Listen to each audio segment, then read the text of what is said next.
کہتے ہیں کہ تزکیہ نفس کا معنی ہے کہ باطن کی اصلاح ہو جائے.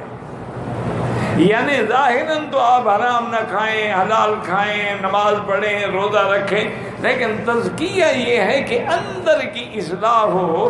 کہ جیسی ہے نا کہ جب نماز پڑھیں تو گویا آپ خدا کو دیکھ رہی ہیں، یہ مقام ہے تزکیے کا.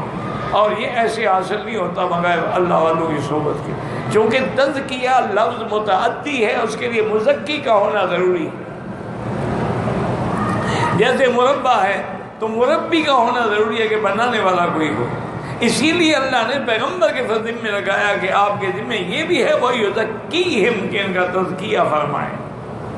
اور اللہ نے صحابہ کے بارے میں یہ فرمایا اولئک الذین امتحن اللہ، ان کے دلوں کو تو میں نے خود امتحان دے کے مانج لیا، یہ سچے تیرے پروانے.